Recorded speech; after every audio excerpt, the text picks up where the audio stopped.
The countdown to history is on. A live look at Artemis II on the launch pad at Kennedy Space Center. We are a little more than 6 hours away from sending astronauts towards the moon. The mission around the moon is happening for the first time in more than 50 years. For the crew of 4, it has been months of preparation for this historic moment. CBS News Mommy's Ted Scouten is your reporter live in Cocoa Beach. Ted, this is so exciting for the whole world to watch. Yeah, and I think the whole world is watching. Everyone's very excited about someone going back up near the moon, which they haven't been there since 1972. I've been following the NASA live updates since about 5:30 this morning. At this point, everything seems to be a go. So that's some good news. They've been fueling the rocket all morning, which is a long and very painstaking process where safety is the key issue there. We're still sitting at about an 80% chance of launch. Let me give you an idea of what they're looking at. They'll be looking at the cloud coverage that we have. Right now, a good amount of clouds here near the Kennedy Space Center. I was watching the local news and the forecast shows those clouds moving inland and it being relatively clear out here. They're also looking at the wind. Right now it is pretty windy here with gusts of up to 20 miles per hour. So they're looking at that as well. But there certainly are some very excited people waiting for this to happen. They're getting ready at Latitude's Waterfront Grill in Cocoa for a huge crowd. This is a favorite viewing spot for the Artemis II historic launch. It's been so long since they've sent somebody up to the moon, so I'm really excited about, the ambiance of that and all the people. I'm sure it's going to be very exciting to see everyone's reactions. It's a really proud moment.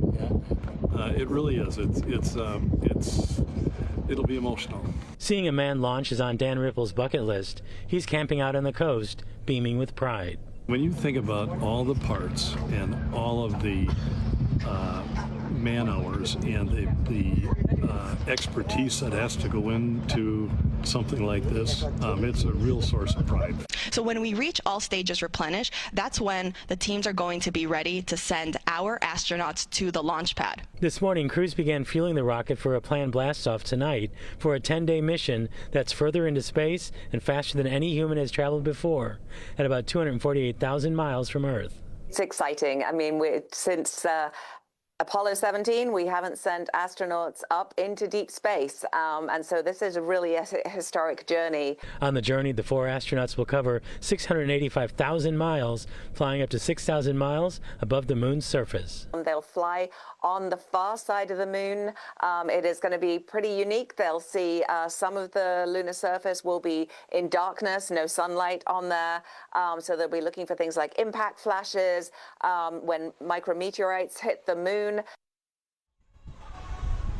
Now, the next major step in all of this is getting the astronauts over to the spacecraft. They'll be doing that shortly so they can get on their way to their historic mission around the moon. That launch window opens up at 6:24. Live on the Space Coast, Ted Scouten, CBS News Miami. Anticipation is building. We'll look forward to seeing your reports tonight live at 5. Ted Scouten live from Cocoa. Thank you for that live report.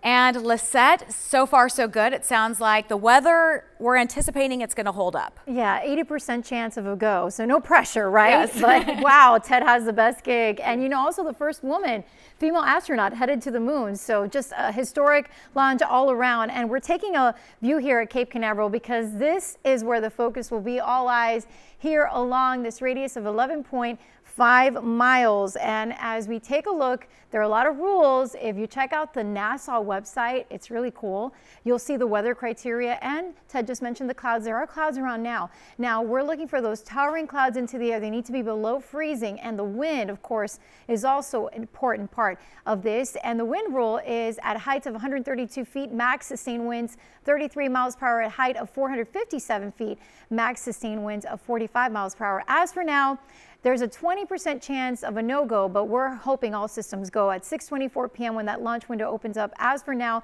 the launch weather is looking mild with a mid-70s, a 10% chance of rain, and the winds around 20, potentially up to 25 miles per hour. We'll keep you updated.